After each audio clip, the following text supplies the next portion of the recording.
Welcome to CECS 228. In this lecture video, we're going to pick up Proofs Part 3, page 9, beginning at the strong mathematical induction topic. And so we're going to start by comparing and contrasting the mathematical induction that we learned from the previous video to the strong mathematical induction technique that we're going to learn now. In mathematical induction, the inductive step assumes that P of k is true for some k greater than or equal to some initial value in the domain. And we use that assumption to then prove that P of k plus 1 is true. In strong mathematical induction, that's usually insufficient. And what I mean by that is assuming that P of k is true is not enough to prove that P of k plus 1 is true. So when you have those circumstances where you have a problem where that is the case, then what you want to do is assume that P of 1 and P of 2 and all the way down to P of k are true in order to show that P of k plus 1 is true, meaning the statement for the value k plus 1 will require that the statement at 1, at 2, all the way down to k be true in order for this to be true. Okay. And comparing it against the latter example that we had for mathematical induction, if you recall, in that example we said if we can reach the first rung, and if we know that we can reach the kth rung, then we can reach the k plus first rung, and we can reach all of the steps in the ladder. In this case, the assumption would be something like, well, we can reach the first step, and if we can reach the first, second, third, k minus first, and the kth rung, then we can reach the k plus first rung. If we have these two as givens, then we can for sure reach all of the steps in the ladder. In logical connectives, what it would look like, it would be like P of 1, where P of n is representing we can reach step n. So it would be P of 1, meaning we can reach the first step. And then if we can reach P of 1 and P of 2 and all the way down to P of k, then we can reach P of k plus 1. Okay. So under these assumptions, strong mathematical induction would allow us to conclude that P of k plus 1 is true whenever P of 1 through P of k are true, meaning when the conjunction is true. And for this latter example, the base step appears to remain the same, meaning P of true, either showing that P of 1 is true would allow us to then prove the inductive step and therefore conclude by strong mathematical induction that the whole that the statement will be true for any integer k. In general, with strong mathematical induction, we might require more than just P of 1. We might be required to show that P of 2 is true and maybe P of 3 is true, and then go on to the inductive hypothesis. So in general, it's going to look along these lines. Step 1, we want to define what is P of k for some integer k greater than k0, where again k0 will be the smallest element in the domain. Then we'll have the basis step, and that is where we're going to verify that P of k0 and P of k0 plus 1 all the way through to P of c are true, where c is the last integer for which P of c, the truth value of P of c is independent of any previous P of j value. And then we want to show that this conditional statement holds, meaning we want to show that the conjunction of P of k0 down to P of, and this should be, P of k implies that P of k plus 1 is true for some arbitrary element k greater than k0. And then the conclusion would be, by strong mathematical induction, P of n is true for every n in the domain. Okay, so let's actually see this with an example, because it's just words and it's difficult to maybe grasp the idea of it. So example 1 reads, prove that every amount of postage of 12 cents or more can be formed using 4-cent and 5-cent stamps. So before we even try to build the strong mathematical induction argument, let's just focus on what this problem is talking about. It's talking about a postage, let's say 12 cents, beginning at 12 cents, that can be formed with just 4 and 5 cent stamps. And while for 12 cents we know it's true, let me actually use a different color because this is just kind of brainstorming. For 12 cents we know it's true because it's just 3 4-cent stamps. All right, so 12 cents is 3 4-cent stamps. All right. If we think about 13 cents, well, that would be what? That would be 8 and 5 cents, right? That would be 2 times 4 cent or 2 4-cent stamps and 1 5-cent stamp. So it would be 2 times a 4-cent stamp plus 1 times a 5-cent stamp. That'll give us 13. If we think about 14 cents, well, 14 cents, that is going to be 2 5-cent stamps because that'll give us 10, and then 1 4-cent stamp.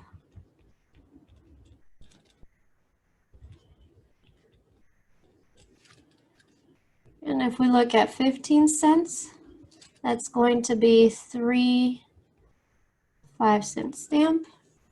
Or if you prefer to write it as 0 4-cent stamps and 3 5-cent stamps, that could also work. So we keep that same form.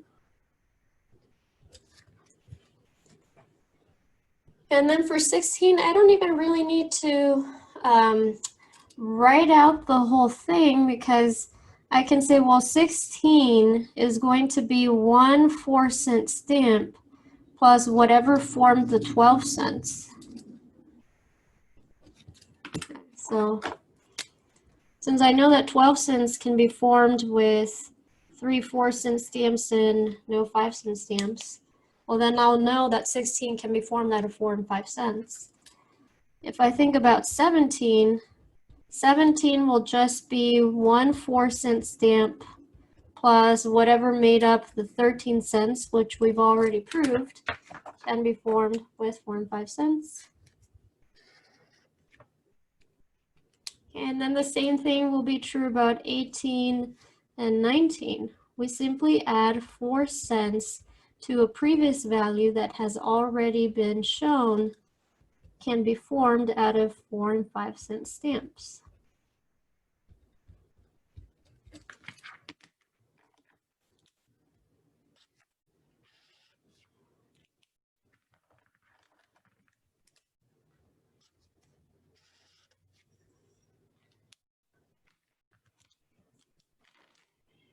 Okay, so what does that mean? If I want to now form 20, instead of adding 4 cents to 12, I would simply add 4 cents to 16, and 16 would be composed of 1 4-cent stamp, 3 4-cent stamps, 0 5-cent stamps for a total of 4 cent stamps.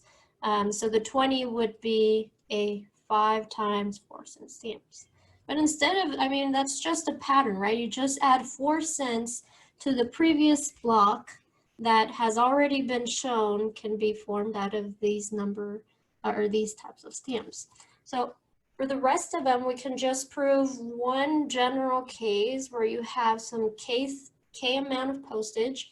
You show that it could be formed you show that that can be formed by adding a 4-cent stamp to whatever previous amount you had, with meaning K minus 4, that uses 4 and 5-cent stamps. And then that's it. That's the whole argument. So let's try to use mathematical induction here. We're going to define P of K to be the statement a postage of K cents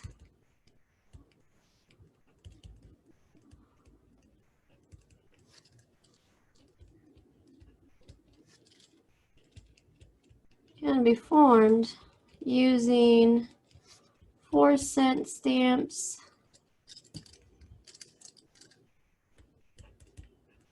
and 5-cent stamps.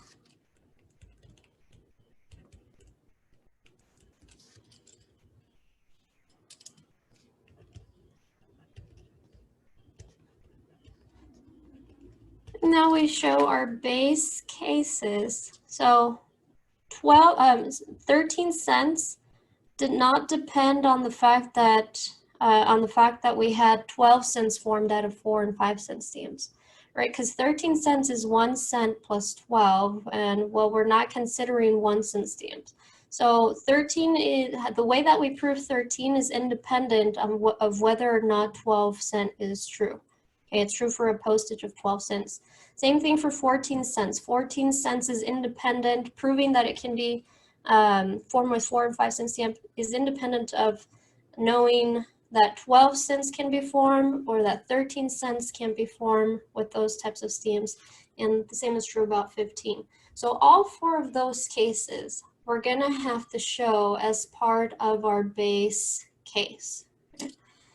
So the base cases here are P of 12 is true because 12 cents is 3 4-cent stamps.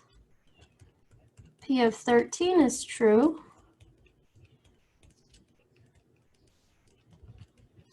because 13 cents is 2 4-cent stamps and 1 5-cent stamp. P of 14 is true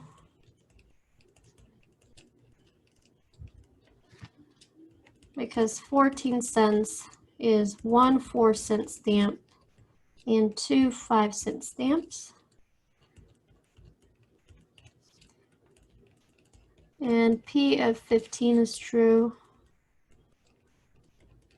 because 15 cents is 3 5-cent stamps.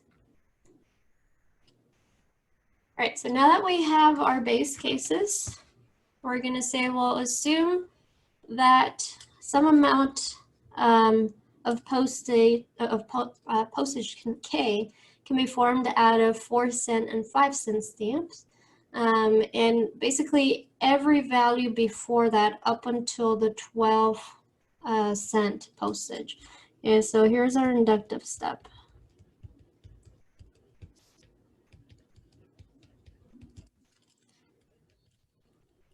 We're going to assume that P of 12 and P of 13 and all the way down to P of K is true.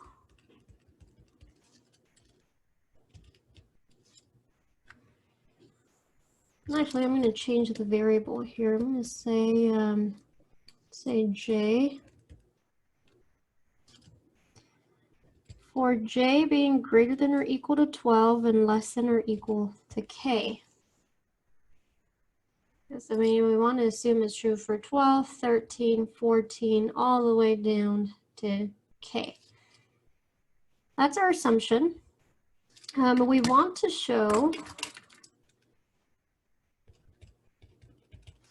that P of K plus 1 is true, i.e. that K cents can be formed out of 4 and 5-cent stamps.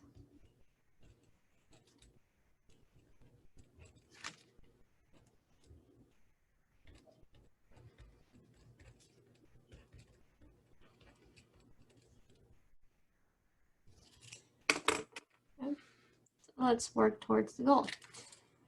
Again, we can take the K plus 1 cents and we can subtract 4 from that amount. So that would bring us to K minus 3. So that's K minus 3 cents plus 1 4-cent stamp. Now these K minus 3 cents we can form with 4 and 5-cent stamps by the assumption, because all of these are true for j in the range of 12 to k. K minus 3 is less than k, so it's within this range. That means that it can't be formed using 4 and 5 cent stamps.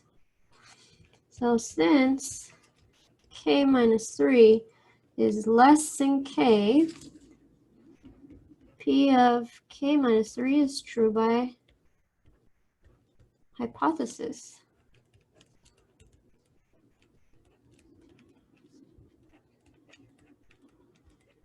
Inductive hypothesis. So i.e., there are going to exist some integers, let's just call them m and n. They're going to exist some integers, and they're going to be non-negative. So let me just write it as z, but know that they can't be negative. There are going to be some integers, m and n, such that k minus 3 cents is equal to m 4 cent stamps and n 5 cent stamps. So what does that mean? That means that k plus 1 cents would be formed out of, well, we're saying here, k minus 3 is m times 4 times n times 5. We can replace it into our expression there and get that it'll be m times 4 cents plus n times 5 cents plus this extra 4 cent stamp in order to make it to k plus 1. So then these are like terms, we can add them together and we'll get m plus 1 4 cent stamps plus n times 5 cent stamps. So that means k plus 1 can also be formed with 4 and 5 cent stamps. Okay, so thus p of k plus 1 is true. And that allows us to conclude by strong mathematical induction that p of k or p of n will be true for any n greater than or equal to 12. So by strong mathematical induction,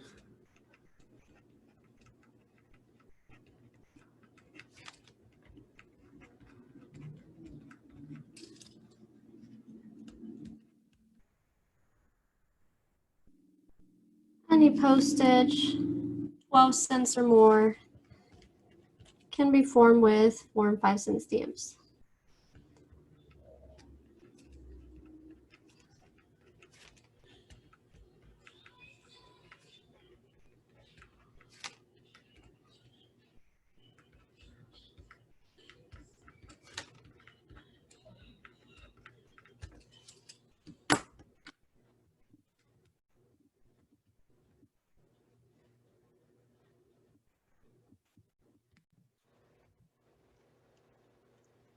Let's take a look at example 2. Example 2 reads, consider a game in which 2 players take turns removing any positive number of matches that they want from one of 2 piles of matches. The player who removes the last match wins the game. Show that if the 2 piles contain the same number of matches initially, the second player can always guarantee a win. Okay, so let's just first get a sense again for the problem. I'm going to draw 2 piles. We'll make it a short game. Each pile is going to contain 4 matches. And this is part of just the brainstorming again.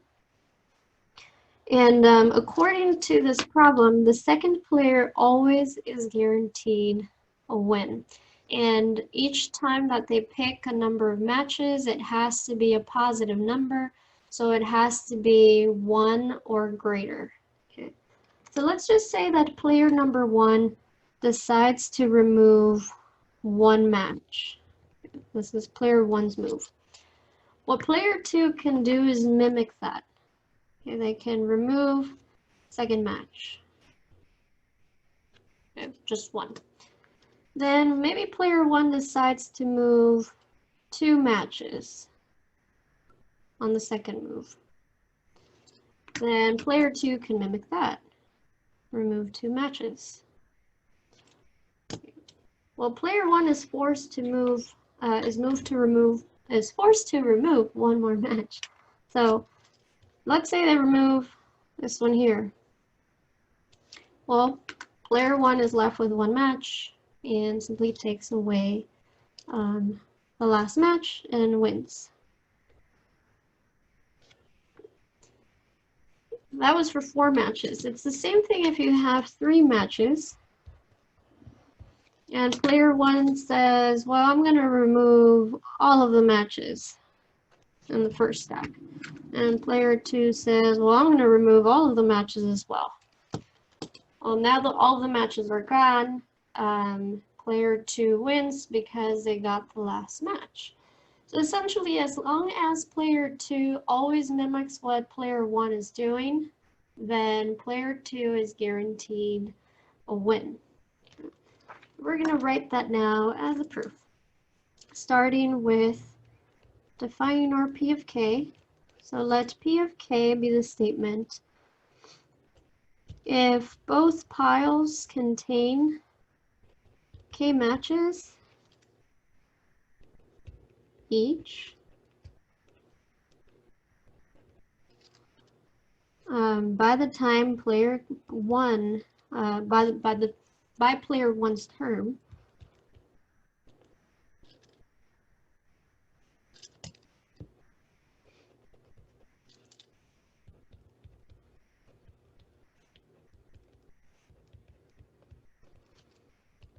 then player 2, I'm just going to call it P2. Well, actually, I don't want to get confused with that capital P, so let me just say player 2.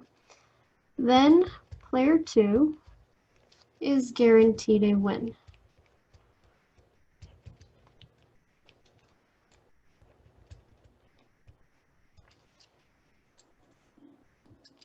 And this is for K being any positive number.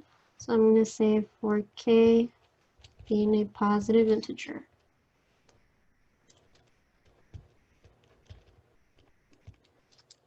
Okay, so the base case here is really only one. It's P of 1. P of 1 is true because if there is 1 match in each pile,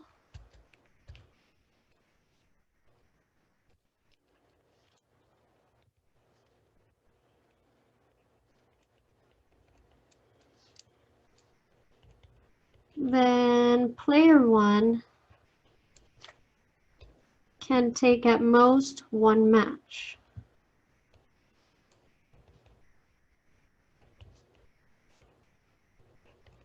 Okay, remember they can't take from 2 matches at from 2 piles at every turn. It's only out of 1 pile. So player 1 is forced to take 1 match. This leaves 1 match in the remaining pile for player 2 to take.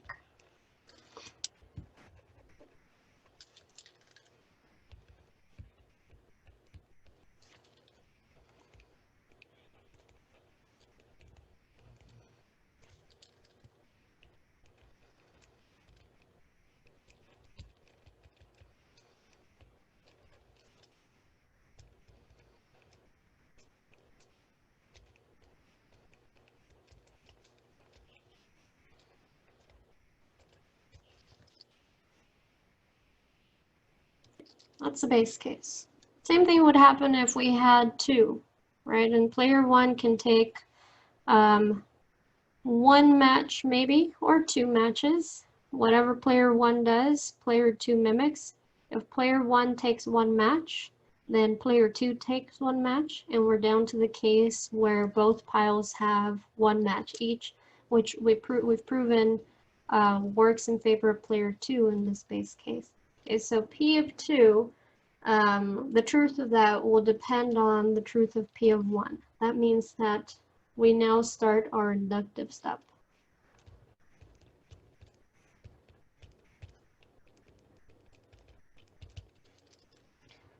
So we're going to assume that P of 1 and P of 2 and all the way down to P of j is true for some j in the range of 1 to k. Or I shouldn't say for some, I should say for every j in that range. Where k is some arbitrary integer.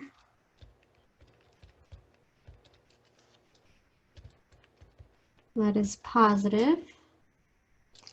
We want to show that P of k plus 1 is true. And so the goal is show player 2 wins.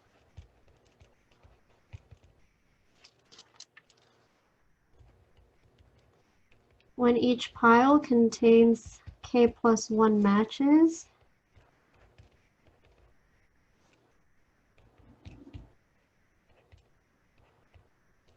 And it's player 1's turn.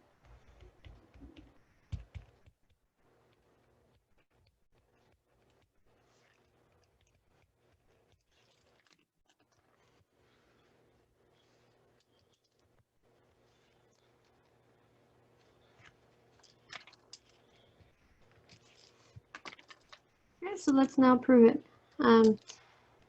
If there are k plus 1 matches in each pile,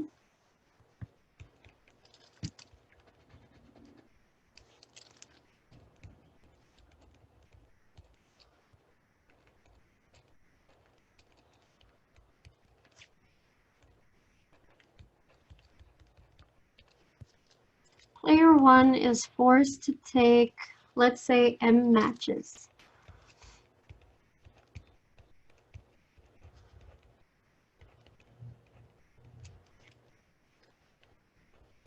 M matches, where m has to be at least one match, so player 1 has to take at least one match, and it can take at most k plus 1 matches, because it can only remove from one pile at a time. So m is somewhere in the range of 1 to k plus 1. This leaves one pile with k plus 1 minus m matches, and a second pile of k plus 1 matches for player 2 to pick from.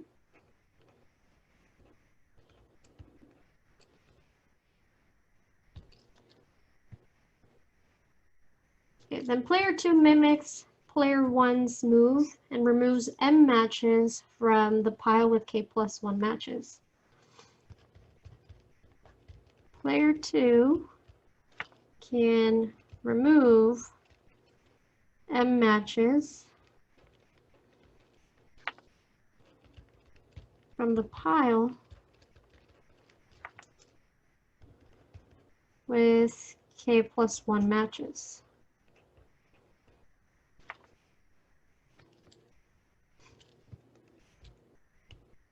Leaving two piles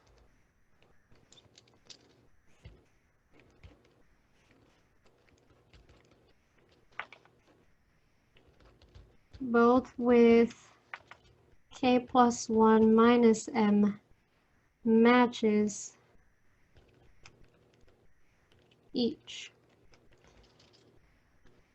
Okay, now, since we've assumed that everything from P of 1 through P of j are true, and j is between 1 and k, and k plus 1 minus m, well, if m can be, it has to be at least 1, then we get something in the range of k, and it has to be at maximum k plus 1, so we get at maximum to 0, actually. So we will get something that is within this range. That is definitely going to be less than k. That is. So leaving two piles, both with k plus 1 minus m matches each. And then since, or I'll just say by inductive hypothesis,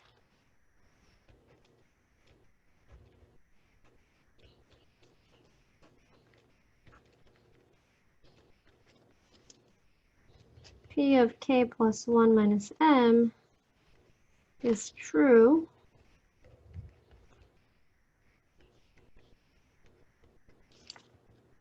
because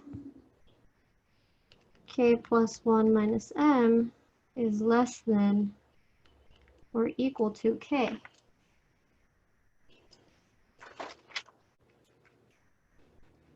Okay, so what does this mean? This means that player 2 is guaranteed to win when there are k plus 1 matches, because we can reduce it to the k's when each pile has k plus 1 minus n matches. Okay, so thus, player 2 is guaranteed to win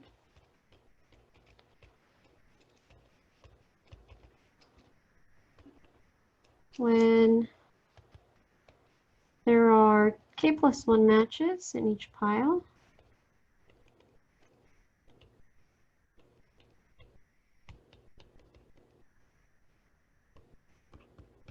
as long as player 2 mimics player 1's move.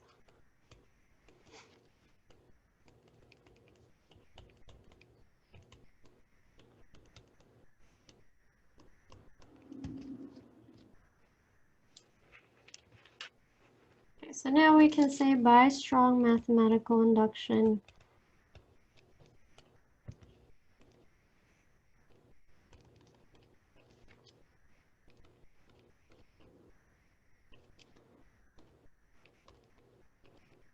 player 2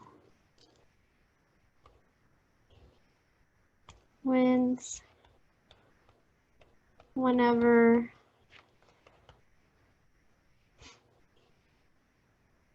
the number of matches of in each stack is the same and it's player 1 turn.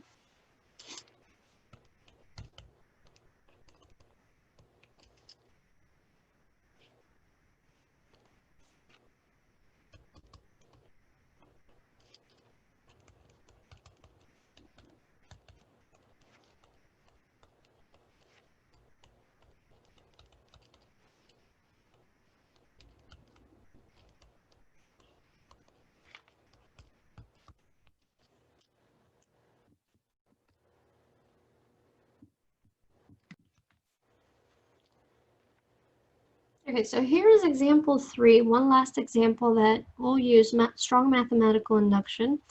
Show that if n is an integer greater than 1, then n can be written as the product of primes. Yeah, so for this one, we're going to jump straight into it. Remember, a prime is a number that has only factors 1 and itself. Anything that's not prime is considered to be composite, and a composite number has factors other than 1 itself. Okay, so like 6 would be a composite because it's the product of 2 and 3. 7 would be prime because its only factors are 1 and 7. Okay. So we're going to let P of n, or I'll say P of k, be the statement that k can be written as the product of primes.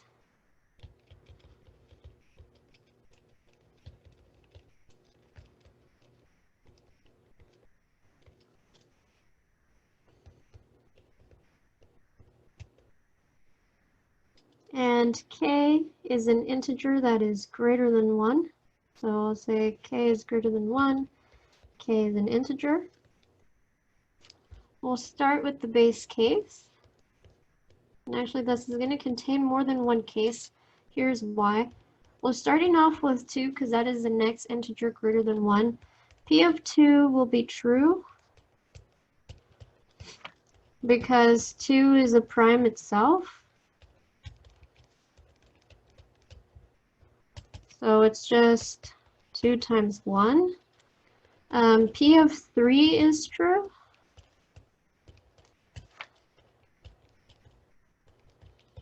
Because 3 is prime. So it can be written as 3 times itself. Excuse me, 3 times 1. 1 times itself. P of 4, that is a 2 times a 2, which is the product of 2 primes, or 1 prime, 2 with itself.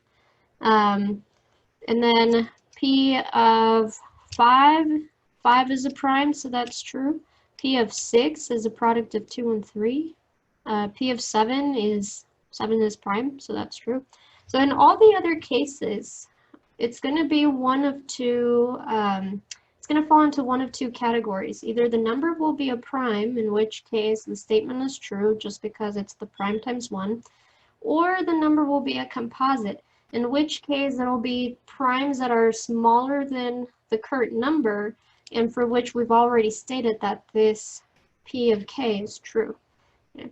So that brings us now to the inductive hypothesis, or sorry, to the inductive step.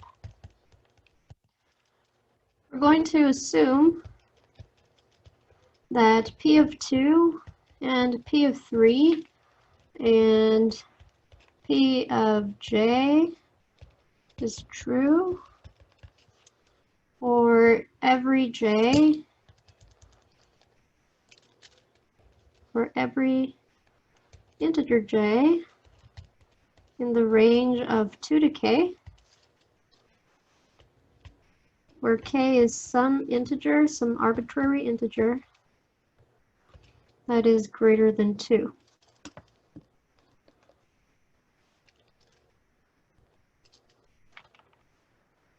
Greater than or equal to 2. Okay. Then what? What is it that we're trying to show? Here's the goal. The goal is to show that P of k plus 1 is true, i.e. that k plus 1 is the product of primes,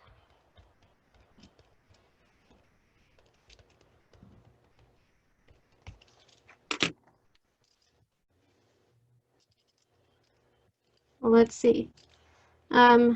K plus 1, there are two possibilities for it. There are two possible scenarios for k plus 1. The first one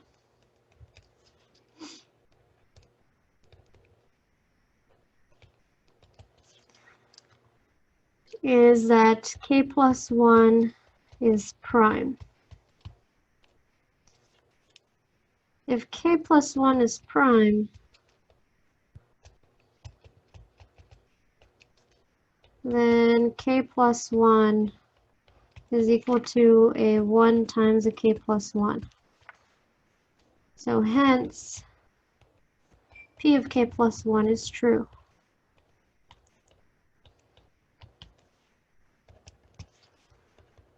The second scenario is that k plus 1 is composite.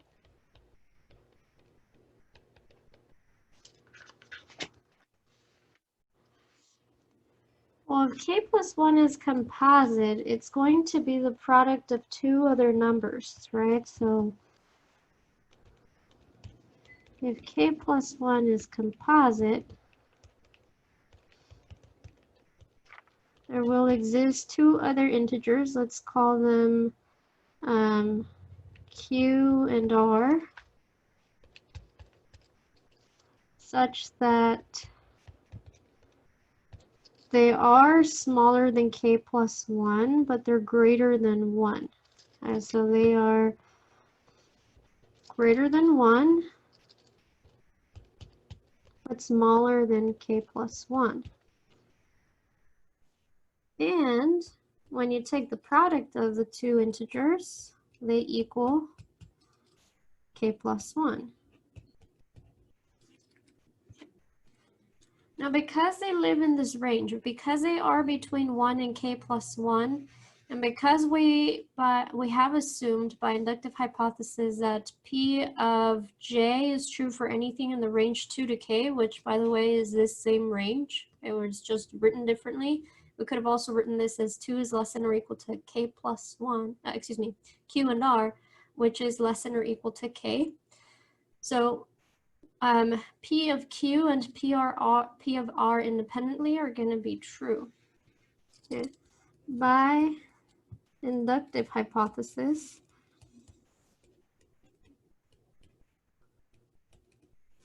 P of Q and P of R are true because K and R are greater than or equal to 2 and less than or equal to K. Hence, Q can be written as a product of prime and R as well. So hence, let me say Q and R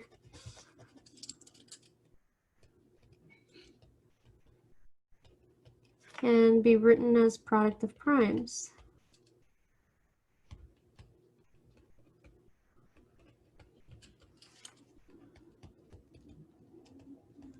So meaning we can write Q as, let's say, for instance, prime 1 times prime 2, and maybe they're being raised to some exponent, so I'll say to some exponent 1, some exponent 2, all the way down to, let's say, prime, I don't know, I'll call it prime t raised to the power et. And R can also be written as the product of prime 1 raised to some power, let's call it d1, all the way down to some prime ps, where this is raised to the power of ds. So then altogether, that means that k plus 1 can also be written as a product of those products of primes. Okay, so it's p1 raised to the e1 times p2 raised to the e2 down to pt raised to the et times p1 raised to the d1 all the way down to ps raised to the ds. Okay, so i.e. k plus 1 can be written as a product of primes.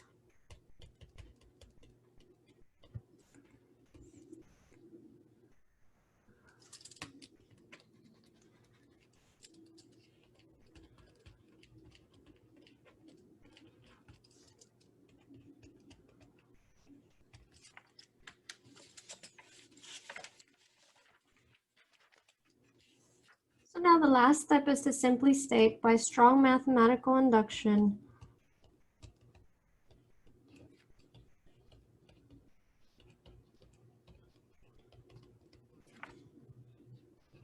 any positive integer greater than 1 can be written as a product of primes.